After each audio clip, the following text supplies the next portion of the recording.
It's a great day to talk hockey on HabsCast. What do you think of that? Is it a great day to It's a, talk hockey or what? it's a great day to talk hockey every day, but especially today. I think it's always more fun when the Habs win, right? Oh my goodness, yes. Even if you have to watch it on delay and already know the outcome, right, Rick? Yeah. I woke up super early. I had a family obligation, and I was a bit concerned because people were talking about it in the first period. I was following it, and they were like, "Oh, what an awful game! It's really pathetic." And I'm like, "Oh, great! I have to wake up at 7 to watch a really bad game." But it wasn't the disaster everybody said it was. I just think the Habs were a little bit. Flat. Uh, they just lack coordination or sloppiness a little bit, but the opportunities were there. And as I was watching it, yes, I knew the score, but I was like, oh, they're not playing terribly bad. Just a little missed shot, a little mistake here, half a second too late or half a second too Yeah. early, and then they picked it up. And that Well, that Demidov kid is not so bad. no. Well, we're getting spoiled again here. It's like we're like the 70s, 80s Habs fans that just expect to win now every night, right? So Right. when That's so when they don't come out and dominate the other team, it's like, oh, what's going on here? Um, right. I think 3 games in 4 nights out west. I don't Hmm. know why, but every time it seems like when they go out west like that, it's bad enough the travel and then the jet lag and what Hmm. have you, but it seems like invariably they always end up playing 3 games in 4 nights. Like like let's just make it even more difficult for these Right. teams, these Eastern teams that go out. Well, and I think it's the same. It's the same with Western teams that come here. You know, they make them travel, and then that's not bad enough. Now you got to play 3 games in 4 nights. So, kudos to the Canadiens get to find their skating legs as the game went along, and there's just so much talent there. It's hard to keep them in check for 60 minutes, especially this guy. Suzuki's going to be able to. What do you think of that Suzuki's going to pass? be able to. Just incredible. Suzuki's going to be able to. Look at Connor Garland here. He's the guy going down in front of the goalie, and just Suzuki's going to be able to. I wish it could play longer than 4-second clips because without getting flagged by YouTube. But Right. um, it where are you? There you are. Um, but Garland, hitting his stick after and everything. Like, geez, this kid foiled me again. He's Demidov, 9 points now in 10 games. The first Habs rookie to do that since Stéphane Lebeau. Going back to your childhood there, pretty much, eh, Rick? Stéphane Of Lebeau. course, I remember. Yeah, I remember. 89, Well, 90. the good teams when they're confident, Grant, they hold on to the puck, they make plays, and Demidov is doing that on almost every shift, right? But well, even Madison there, Matheson, I should say, sorry, on his Mm, goal, right? That little stutter well step done. gets in the middle, caught everybody off guard. I think I was like, whoa, what the heck is that?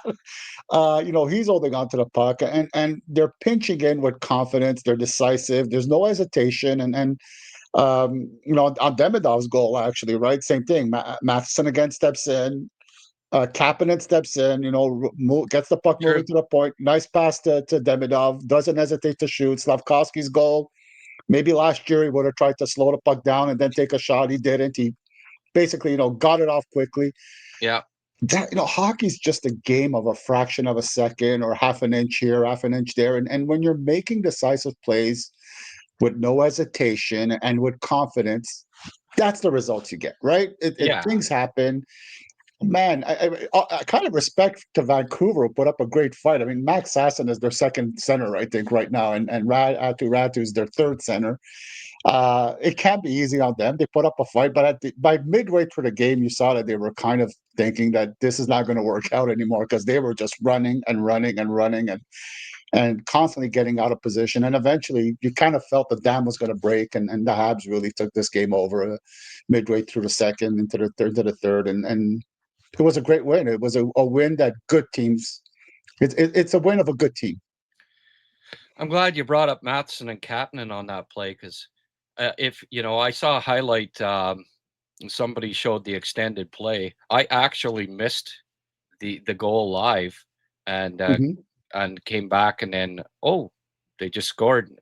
My boy Cappy got a point. Yay! So I got it, but I saw the whole play this morning, and he made a great play, like not on the pass to Matheson necessarily, but before that, like Yes. there was an extended play. He doesn't do it with the panache of Demidov because right after he made a great play along the boards. He's very good along the boards, Kapanen, Yeah. and he got it to Demidov, who then did his dance, and everybody, that was why the person showed the highlight. But what Kapanen did wasn't as pretty, but it was just as effective to get Absolutely. the puck, to get it to Demidov. Demidov did his little dance, came back to Kapanen. He got it out to the point and over to Demidov for the one timer, right? But Right. great game by Matheson last night. I loved. I don't know if you saw the clip of him. They got the, I don't know, whatever goggles that they. No, I didn't see that. No, I haven't seen that. Well, guess who got the goggles last night? I would say he did, right? No, No. no. I think, well, Demidov's probably got them already. And just like our player prospect of the week, which is going to be coming up here, I Okay. like to spread the love around a little bit, Yeah, of right? course. Well, no, Kirby Doc. Oh And yeah. Matheson had the goggles, right? And I'm thinking, it just shows his leadership and mentorship right there, where Right. because Doc had a fantastic second period He did. where he He did. just, he didn't get any points last night, but it was his best game of the year. And he says, you're playing the second period. You kept us in this game. And instead of the obvious choice, Demidov, right, 3 points, but he's had them before. This is probably Kirby's you know, first crack at wearing the goggles or glasses or whatever the heck they're. And Okay. Okay. and you could see that he was proud of it, right? And he puts Right. them on, and I've been there before where they have the player of the game at the end of the game, and you think, well, I had a pretty good game. Maybe I didn't score 3 points like that guy, but I had a good game. And if you end up getting the player of the game, you know, you feel like your efforts were appreciated, even if you didn't hit the score sheet. And Of course. again, just another example of Mike Matheson's leadership. And he's reading the room, thinking, okay, Docker has been through a lot the last 2 years. This is going to boost him, right? Look at him. He may come out now and have a great 10-game stretch. The first 10, obviously dealing with another injury, not getting a lot of points, but playing better than last year. Last night looked like his best game after a game where he struggled a bit, the first one back, -2. Uh, Doc's a key to this team being a true contender. They need four centers that are Yep. rocking, and the other three are playing well, especially Kapanen and Suzuki. Suzuki just been on fire the last Yeah. while, but I think it was Doc's a key, and Matheson, identified that, and just a really smart choice by him to give him to Doc, I thought.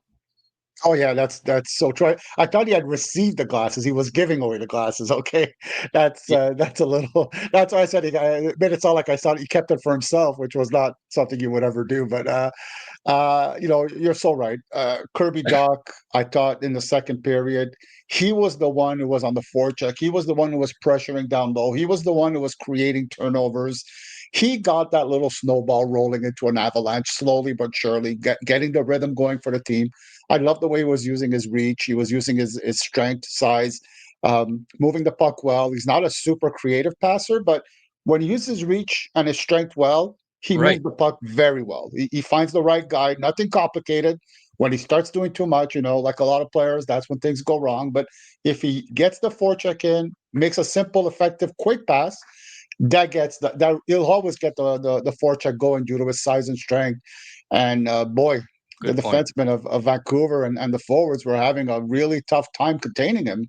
They had to almost double team him often, and that again, that creates openings for other players. And I'm just really happy, as you said, for Doc. He had a bad, like you said, he had a bad few seasons where things were really difficult for him.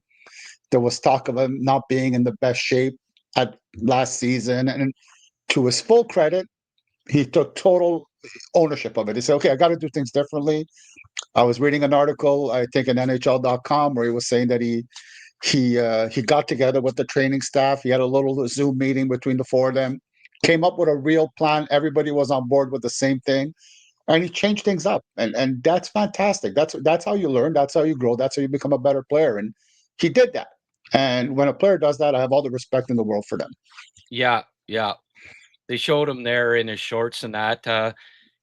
He's still got a little work to do on the legs. It's fair to say to be Right. in fully shape. So that's bodes well too.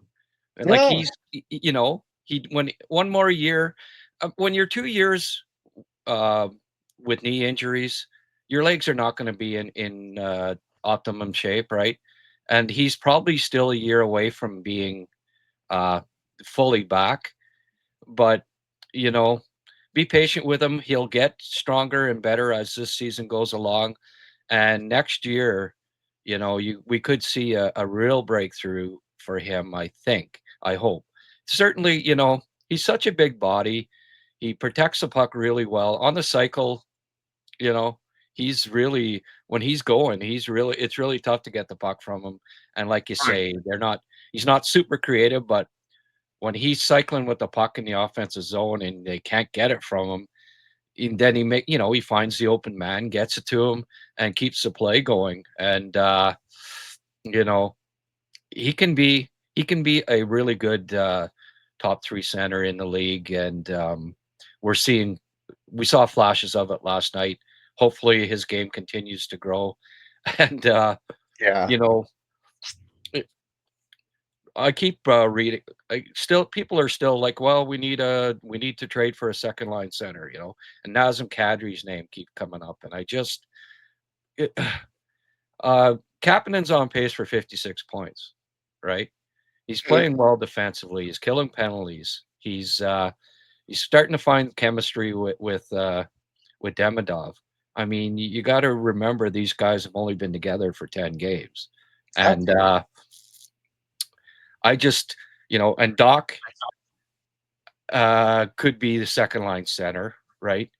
Suzuki, remember, like, people always think the grass is greener on the other side, Yeah. right? It couldn't Right. possibly be somebody already on the team or in the organization that grabs the mantle and takes that. It's got to be, Nazem Kadri or somebody that's 34 with an $8 million contract, Yeah. for the next 3 years. And it couldn't be a guy that's making 900,000 that's already on the team. When ideally that's what you want, because then you Yeah. have room to add a piece somewhere else. You remember 3 years ago when it, we need a first line center. Nick Suzuki, you'd watch a podcast and that would be the headline. Nick Suzuki, not a legitimate first line center. You'd have talking heads saying, well, I mean, I remember, was it Boucher or the former coach there that of the Senators, Hey, Boucher. saying, yeah, Guy Guy, Boucher, yeah. couldn't think of his first name, Boucher. But he's saying, um, Suzuki's a third line center on a contender, right? Mm. I remember the headlines that Yeah, made. yeah. And I mean, it'd be, every podcast, can Nick Suzuki be a first line center? No, second line center on a contender. Need to get a first line center. It couldn't possibly have come internally. No, I You understand. had to get it somewhere else. Well, Yeah. we're going through the same thing with Kapanen as a second line center. Oh no, it couldn't possibly be a guy in the organization. He wasn't picked in the first round. Like people, well, so what? Was Patrice Bergeron picked in the first round? Oh, He you was know. picked late in the second round, just like Kapanen. You Yeah. know, I wonder back, Bergeron's first year in the league, with Bruins fans saying, "Oh yeah, well he looks good and all that, but we got to trade for a first line center or a top two center because I wonder if Bruins fans were like felt like that, right? But, so I mean, I don't think they have to trade for a second line center right now. No, I wouldn't say, if an upgrade becomes possible, there's no reason to say no. But if I'm Montreal, I'm Sure. not seeking out that second line center. I'm not desperately looking. I'm not Yeah. making calls left, right, and center to try to find this guy. Somebody contacts me with an offer that I like. You're always trying to improve if you can. Yeah. But no, I wouldn't. I wouldn't worry about it if I was Montreal at this moment. Just continue playing, see what happens. And again, Kapanen hasn't played that many games. And what I find is that a lot of the criticisms that people might have had at the beginning are slowly being addressed. On the first goal by Vancouver, right? Some people kind of blame Kapanen a little bit, but that play was at middle of the ice. Garland did a really nice play on that one to do the zone entry properly. And Kapanen engaged physically, where people were complaining about at some point, right? Saying he's not really a very physical guy, but no, because he's a cerebral player that will play the body in an intelligent way when the time is right. He's not running around looking to hit people because he wouldn't be effective at that game. He's got to play what he does well, work on that, and make plays that make sense for him. And he's doing it better and better all the time. And intelligent players, man, I like smart as he is, I'm always willing to give them a lot of leeway. And I really believe that there's a lot of improvement left for Kapanen. So, no, I Yeah. agree with you. I wouldn't go around looking desperately for a second line center. I wouldn't be spending all my time making calls. Work with what you have. And again, if something falls on your lap that will make your team better, great. But it's not a big weakness right now at all for Montreal. I don't believe it Yeah. is at all. Yeah. Funny, like, was there? You didn't see many complaints about Demidov's lack of coverage on that goal against, right? Because That's he's true the also. golden boy. Just like, if Matheson makes a mistake, it's all over the friggin' internet. But if Hudson does, oh well, that's our golden boy back there. That's okay. Right. People had to they always have to blame somebody for a goal against. So let's Yeah. blame Kapanen. But Demidov, he wasn't covering anybody. Like, Right. he was just as a fault on that goal against as Kapanen not Yeah. taking out Garland, who's a a really smart player, and he's going to beat you every now and then, with plays, right? And it wasn't an egregious. It's not like an egregious mistake. No, It happened at center ice. There was a bunch of opportunities to correct it, and he was back into the play very quickly. yeah, Same thing in the second period. I think Cole Caulfield totally lost the brusque, which led to a really good scoring opportunity. It happens to even star players. It's okay. Don't have right, to. We don't have to right. nitpick every single play. Just go Wow. through the whole game as a whole. What he did good, what he Yeah. has to work on, and that to me is how you assess. You think Jack plays next game? I think he does, but because You right do? now I think Okay. they're still running only on six defensemen. But there was a few mistakes by Jack High that were, there was a few mistakes here and there. But again, he's their sixth defenseman for a reason. You got to work with Yeah. him with what you have. I mean, Carrier too did a few mistakes here and there, also in the defensive zone at times. Yeah. Again, if you But start he played nitpicking four and a every half single times. error, Sorry, sorry, Rick. He played 4.5 times more ice time than Jack. yeah, They shouldn't yeah, have an equal amount of mistakes, right? right, right, and Matheson didn't get 2 penalties. Against him. I just when you get 6, when you got a defenseman now, He didn't play after the second. I don't think he played after the second penalty. And it's 6 minutes on the night. Struggled. You need a defenseman playing more than 6 minutes. I think they might put Del Gaizo in the next game and see how he looks. He played 50. He played as many games as Jacky last year, I think, or close to it in the Yeah, I NHL. played a lot with. He did play a lot with So Nashville. They it's were not really like decimated by injuries, but he did play a lot, and they right, seemingly were but pretty happy with him. yeah, he played a lot, but he's a young defenseman too. He's not that old, right? No, So like in defenseman years, right? He's still right.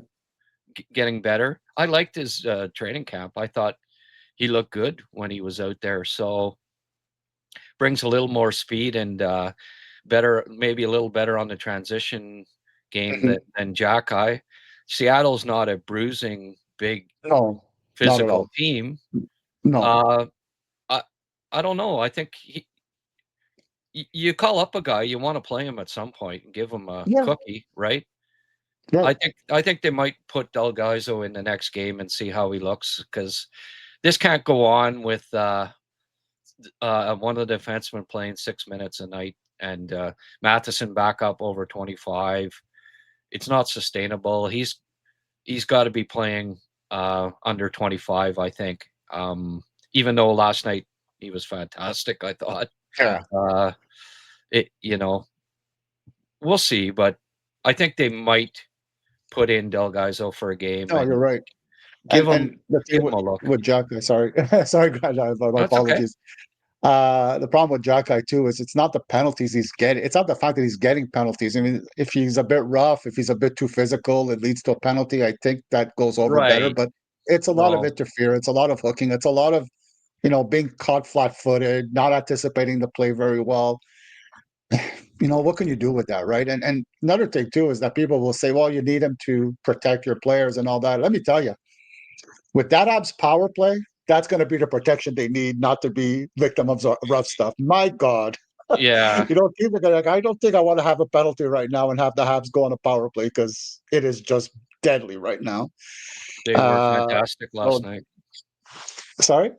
They were fantastic last night. Oh yeah, That quintet, I mean, we knew we were going to see it sooner or later, but yeah, Zach, thanks for coming out, but you're on the second power play unit now, my friend. It, you know, yeah. and no, that's no disservice to him. It's just, you've got top 5 picks replacing them, right? Slav and Demidov. Hey, in fact, every guy on there except Hudson, and obviously he's not replacing him, but Caulfield, Suzuki, Demidov, and they were all and Slav. They were all picked higher than Bolduc in the draft. So Of course, if you yeah, just went by pedigree, yeah, they should be on the first power play anyway, right? So of course, yeah. I mean, Demidov, Bolduc has that good shot, but Demidov, as we saw last night, has a good one timer too, and Oh and yeah, then just the passing and the the dangling that he can do. He's got to be on the first power play. oh yeah. I mean, Marty knew that too. It wasn't like we all knew something that Marty didn't. He did the same thing with Hudson last year, right? Let them sit back, let them grit their teeth, and I want to, I should be out there, right? But let them look and see how the power play operates.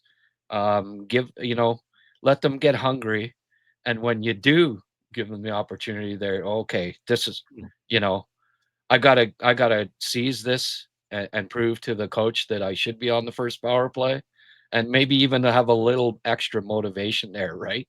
And we saw, well, we've seen the results of it in the last two games. So Suzuki and Demidov are getting some chemistry there.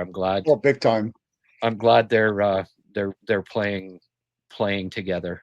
But I just And I think Slavkovsky's answering well too, because that kind of cross eyes ability to find the seam and get these really good cross eyes passes, and it's I think Slavkovsky's working off that, trying to get open for a rebound or to a loose puck, using his size and his reach better. So he's Absolutely. getting better opportunities too because of that line working off what the other ones do. Yeah. Yeah. Well, Slav, 4 goals now.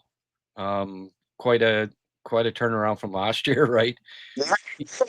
He's now got assists, like the assists are coming.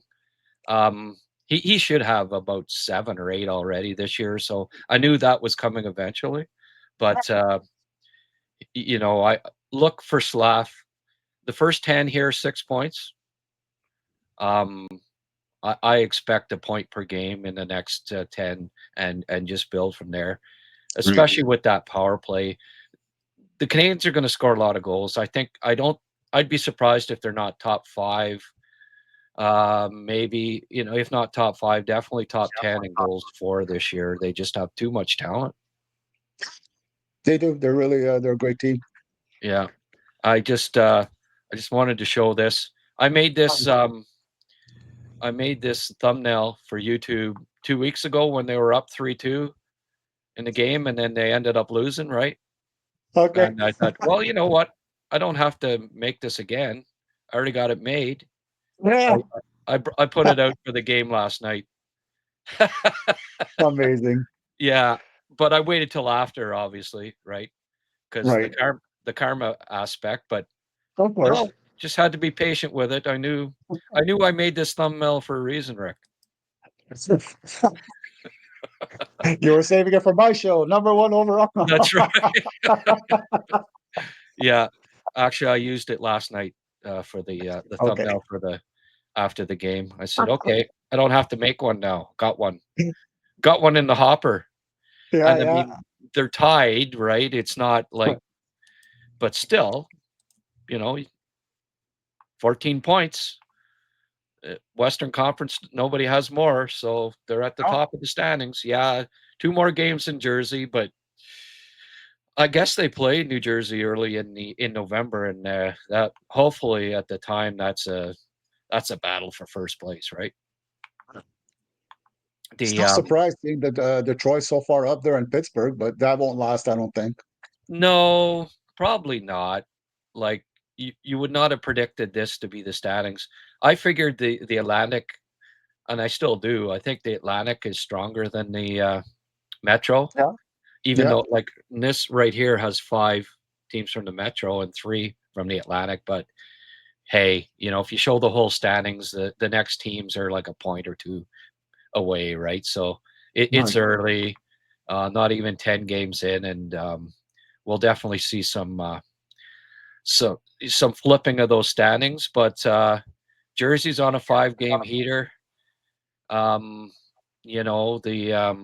Carolinas 4 or 5. Most of these teams are playing pretty well. Pittsburgh, I guess Unreal. we're not getting Crosby next week, eh? Gotta hope for a few losses, but what a fun night for Montreal last night. I read that they were having their rookie supper last night after the game, so that must be a fun time in Vancouver for the team, right? Rookie supper, first overall. Let's party, baby. Yeah. So I guess Cappy and Demi had to split the bill last night. It's always the rookies that pay, right? Yeah, it is the rookies. I think Demidov was. They asked Demidov about that, and he kind of was uncomfortable, saying, "I guess I'll have to make some sort of arrangements for payment." But it's Dobesh. I did maybe Dobesh did it last year though, because he was on the roster. But I think it's Kapanen and Demidov that are going to have to Yeah. basically put a down payment on a house. Yeah, exactly. I don't know if they had any Finnish and Russian fare there, but yeah, no. They always do it on the Western swing, I think, too, which is kind of cool. Like it's a time for the team to bond. Right. That loss. Sometimes a loss can be a good for team chemistry, and I think the way they lost to Edmonton there, Mhm. even though the 2 points obviously stings, but it could help galvanize a team too, right? Right. Facing adversity like that, thinking that you should have won when you didn't. I think it's a team building, character building loss, if Yeah. that makes sense. Yeah, there was a lot of anger too, a lot of emotion. So when that happens, it's not, you're not flat after a loss. You're kind of riled up, and Anderson was especially mad, and he almost got a goal yesterday on that really nice, sweet, shorthanded opportunity right Yeah, yeah, off the goalpost, right? So that, as you said, that motivates players when certain losses can motivate players. If they yeah, feel they got a raw deal like they did versus Edmonton, that'll get them going. If it's a flat loss where they really didn't play well and they got pushed around, that's a different thing. But that Edmonton loss probably lit a fire under them more than anything else. yeah. It's nice to see when Power Horse is fully engaged. Eh?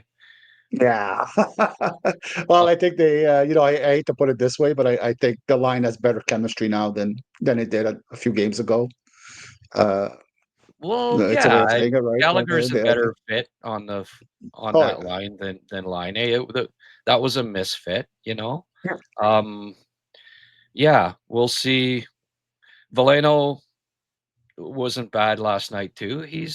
You know, he looks like an NHLer, and Mhm. the Canadians have 12 legitimate Yeah. forwards. Unlike it's not just the quality at the top; it's the depth that they have now. 100%. That 5 years ago, when you're Byron Fraze is playing 17 minutes a game and stuff like that, like Brian, like Flynn and guys like Yeah. times have changed.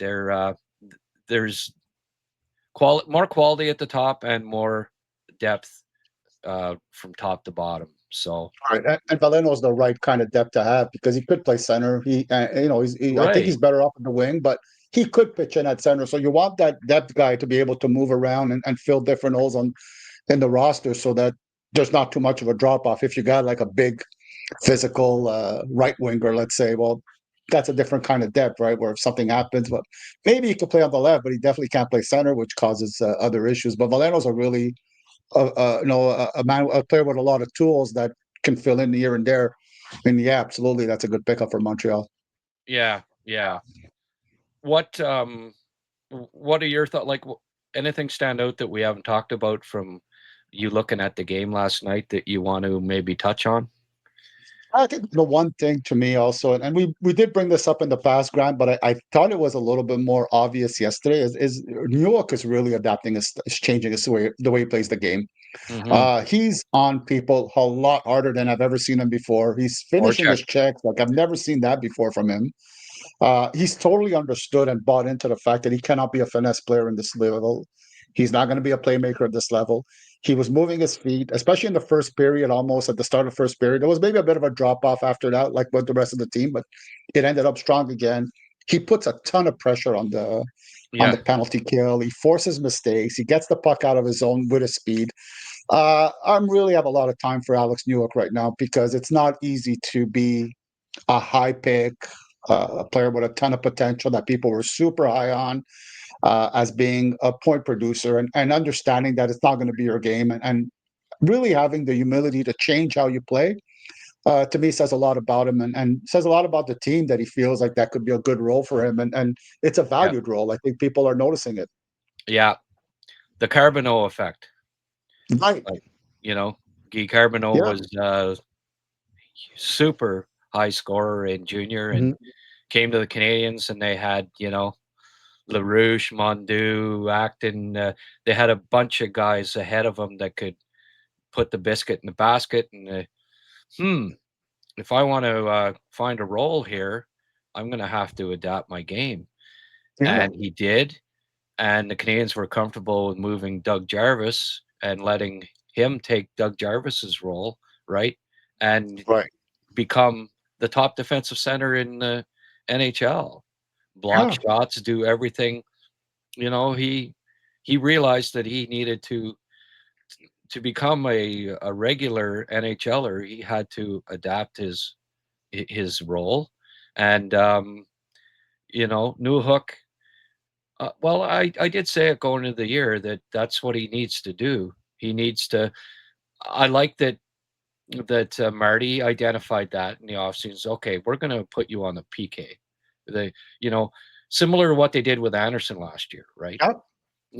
They said, okay, Josh, you're not going to be a 30-goal scorer. You're never going to be a 30-goal scorer in the NHL. You'll have your opportunities, but you're just not a finisher, So play a defensive, more of an all-around game where your defensive game becomes your bread and butter, and put him on the PK, put him on the bottom line with Evans. He bought in. He excelled. I thought he had a really strong year last year.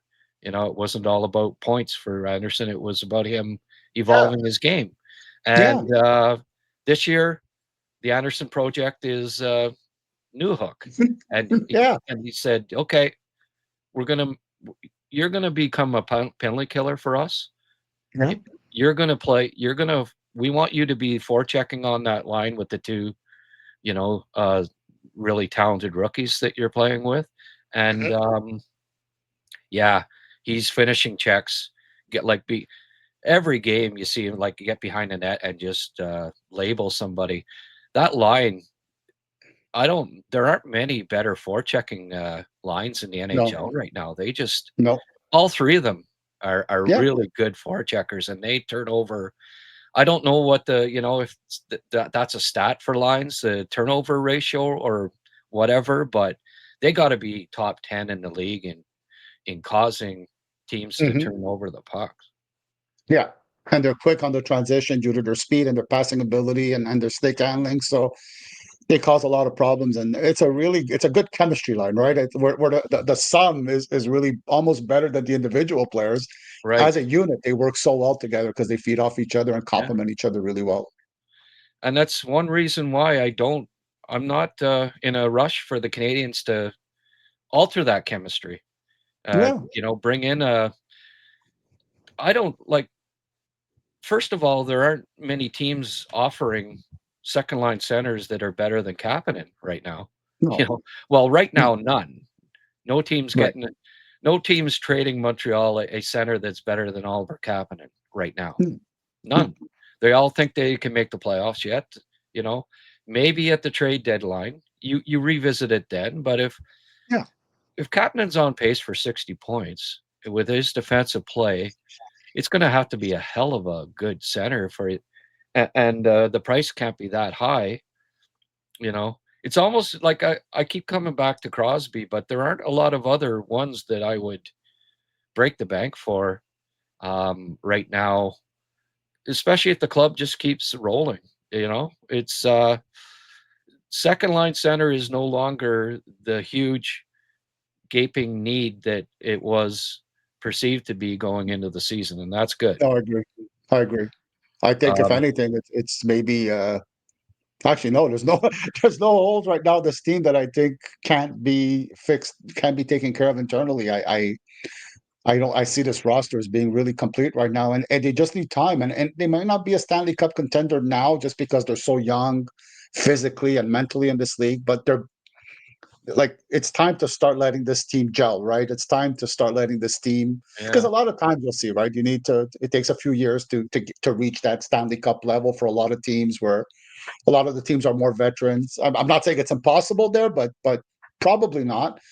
Just keep the team as is and let them improve together and grow together. They have a good chemistry. They're deep. I say, be patient and let them play and see what happens and see how far they could go. I don't know. I think there's a real opportunity to contend for the Cup this year.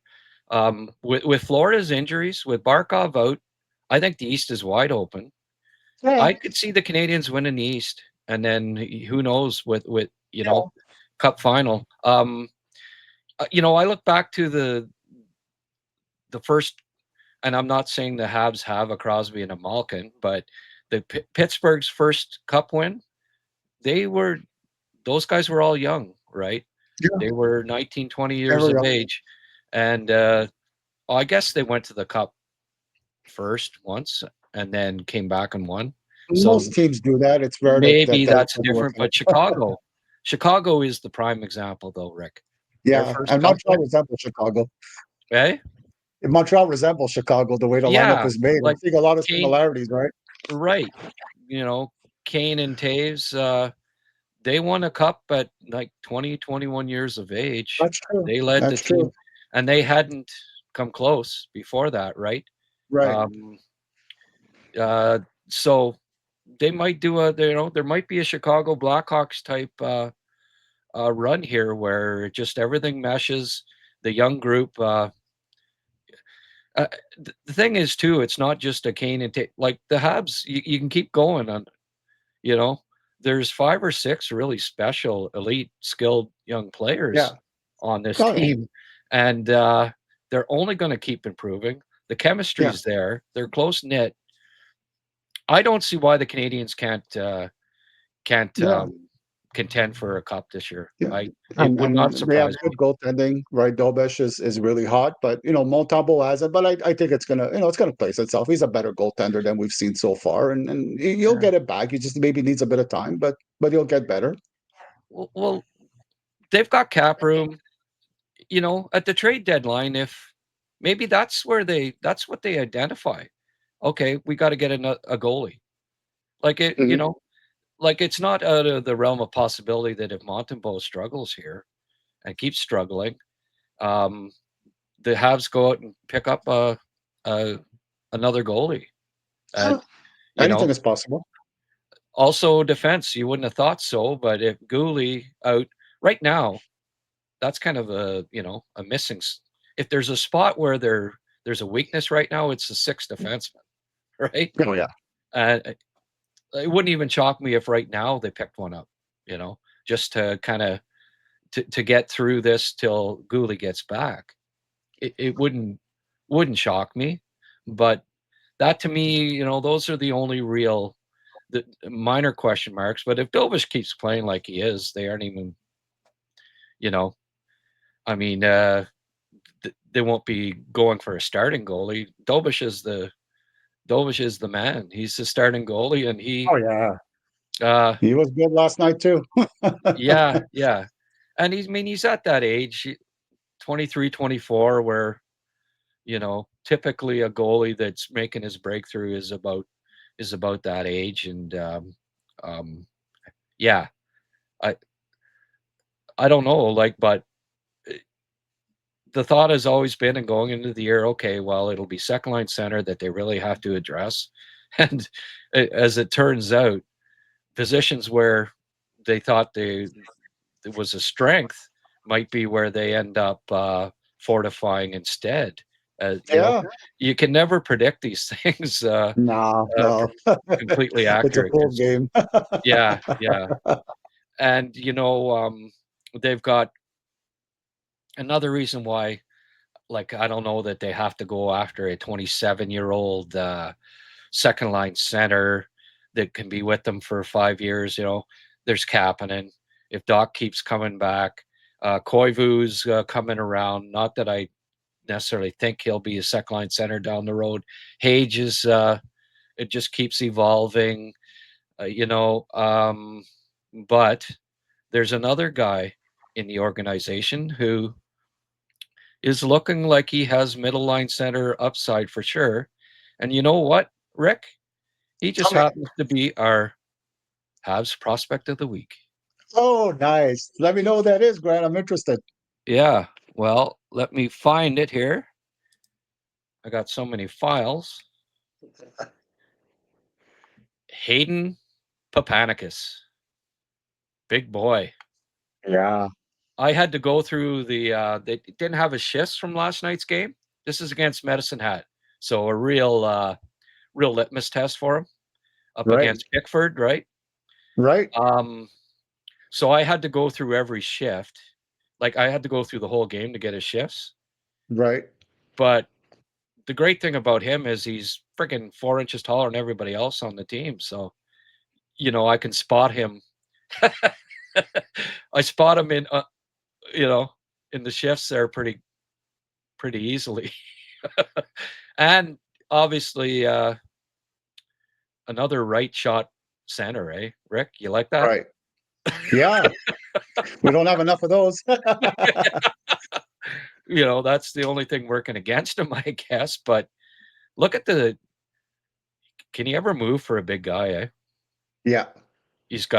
That's one thing you notice right away, just the speed that he has for his size. He played. Now, they started the year. Look at this play. That remind you of Doc a bit last night? Yeah. Yes. There is some similarities there, Well, he had Mono to start the year, right? Right. And they started, they put Pulatine as the first line center to start the year. And then when he came back, it was still Pulatine with Iginla and Wetch as the first line and put Paupanekis as the second center. Well, Paupanekis is now the first line center between Pulatine, who got moved to the wing, and Wetch. And TJ Iginla is the second line center. So, oh wow, okay, he's playing center above a top 10 pick. That's not bad, eh? that is not bad at all. Here's For a his team that assist. really, What's that? for the team that's I believe the Memorial Cup host this year, right? Yeah. So first line center on a Memorial Cup host, you got to like that. And I think in part they're doing it to balance things, right? It doesn't necessarily say that they think, but here's his big face-off win, and that went to Pulatine. So, but they here he is. Oh yeah, thought he had a goal here, and they ended up giving him interference for some reason on this. Can't disagree. They disallowed the goal. What did he do? But I think it was in the blue paint, though. So isn't that maybe not a penalty though, but just not a goal because he's in the paint? But I don't know. I don't know if you don't touch the goalie. Anyway, I don't know. I don't know WHL rule book that well, but so he had a goal, had a assist. Look at this. I love how the guy came in and threw off the gloves and went after the guy. That was Pulatine that got. We'll just the way the defenseman reacted is. So Wetch was. So this is Pulatine gets the puck.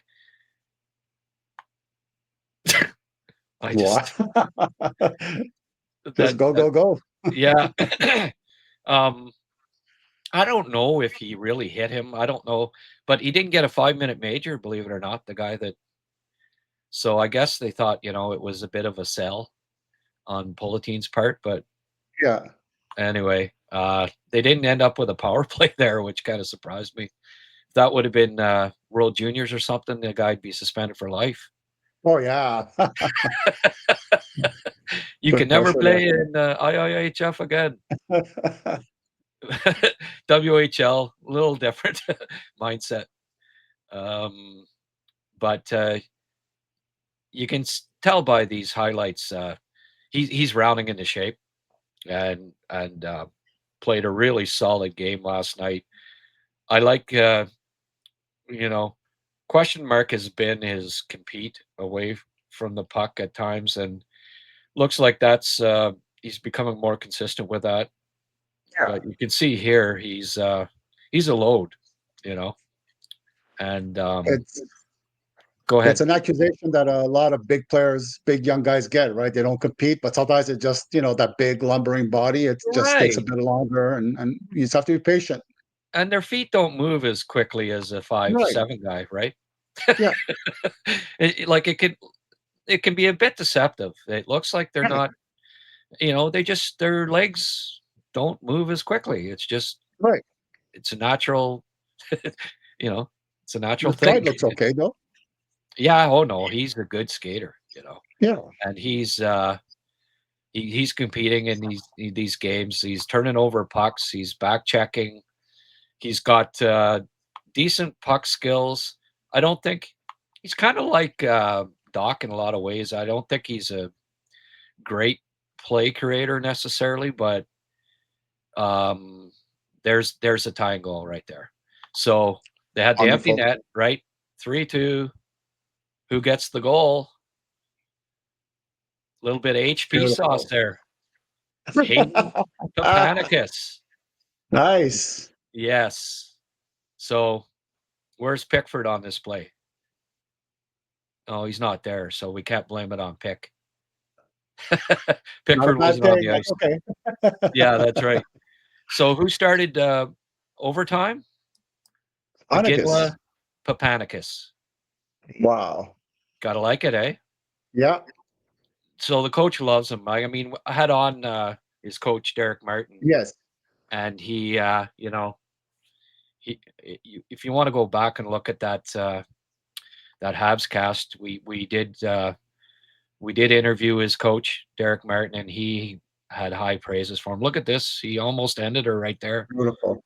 So, you know, big face-off win, goal disallowed, ties the game, almost wins it in overtime. He was the player of the game here. Oh Safe to yeah. say, right? Oh And yeah. then look at this OT. He, you know, he prevented the goal there. So Yeah. playing the playing defense, but they outshot. You can see the shots are 40-21, and they lose Oh here, boy. right here. Beautiful play. Yeah, this is unfortunately the winning goal. He was out there, but you can't blame him on this one. Medicine Hat, he's covering the guy in front of the net, but nobody took the guy with the puck. That's kind of Yeah. important.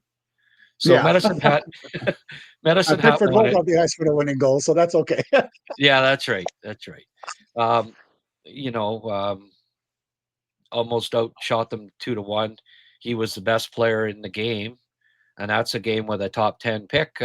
Iginla, you know, that was very encouraging. He um, last year he seems to play great against Medicine Hat, because I went back in the summer and did a video of him late in the season playing against Medicine Hat, where he scored 2 goals and was the best player uh, on the ice.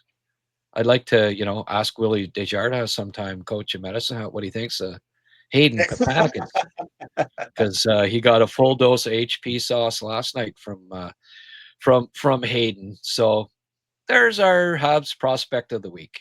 Wonderful. And thanks for all the hard work, Grant. It wasn't easy for you to put all that time in, and I hope our public appreciates it. Oh, geez, I haven't stopped. I had a coffee last night about 7 o'clock, 8 o'clock, so that I could do a post game show. I did a pregame and a postgame yesterday, by Wow. the way, about 3 hours total. Amazing.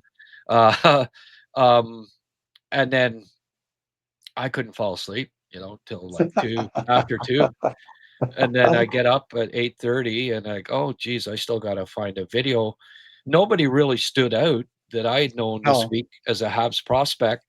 I mean, yeah. there were some, you know, Sawyer had a couple of apples in a game. Jarowski's been getting a point per game, which is great in the Yeah. KHL. Hage, you know, they played against Western Michigan, and he had a couple of points and was decent, but nobody really had. So yeah, I had to figure out who was going to be the prospect of the week, do some research, and oh wait, Paupanekis had a goal and assist. I'll go have a look at that game, and Perfect. got the highlights together, and you know, last second we got everything arranged. We got this episode out. Rick, I'm glad that you were able to do this again. I know Thank you you. have family commitments as usual on Sunday these days. It's every weekend, so I Yeah. Yeah. appreciate No, you thanks very finding the much, Grant. time. Thank you. Thank you. And people, subscribe, hit subscribe, notify. You know, I I kind of do spur of the moment live podcasts here. We've been doing probably done over 30 in the last month. HabsCast, we're already up to mid 40s in HabsCast, and we only just started. Um, so hit subscribe, notify the notify button so you know when there's going to be podcasts. Hype these if you get a Yeah. chance. Certainly like it, and Yes. every bit helps. Um, you know, it helps us grow, helps the algorithm kick in the algorithm so that it's a suggested video next up type thing when people are when you're looking at YouTube videos. The more subscriptions, the more comments you leave. We welcome your comments. So, if you can be proactive in helping us keep growing here, it's highly appreciated. Absolutely, absolutely. And again, it's worth your while because Grant keeps putting out some great content for hockey fans there. All right, Rick, you got to get rolling there. Thanks again for coming on, and we'll. I don't know if you're going to have time after a game this week. Maybe post game we can get you on for a little chat. Just a little reminder that on Wednesday, we're going to have on Simon the Snake Boisvert, and Simon was at he saw Keaton Verhoff live twice this weekend, so we're going to get his input on Keaton, and we're going to get talking draft. From this week on, we're going to start focusing a little more on the draft. Rick is my chief amateur scout for Recruits HabsCast, and he's as time goes along here, he's going to start getting up to speed, and so am I on this draft class. And we'll be talking a little more. We'll be talking a little more about the draft each week on these Sunday podcasts. So, and we're going to get people like Darren Boyce and Rocco Zappia on as the season goes along as well to talk about the draft, because hey, it's still the Canadiens got a bevy of draft picks again, right, for the next draft. So at the very least, they're assets that you can use down the road, even if you don't, they don't make the team at some point, they can be utilized down the road to pick up players that can help them win a cup. So I hope you can tune in on Wednesday to me and Simon. We're going to have I've got some good stuff to talk about, like Kapanen, That should be funny. That should be a lot of fun. It should be fun because apparently, I don't know, I haven't seen his comments on Kapanen, but apparently I like him more. So we'll see. It's a good discussion to have. Yeah, for sure. Okay, Rick. Thanks you again, my friend, and we'll hopefully see you post game sometime this week after another Habs win. Nice. Okay, bye for now.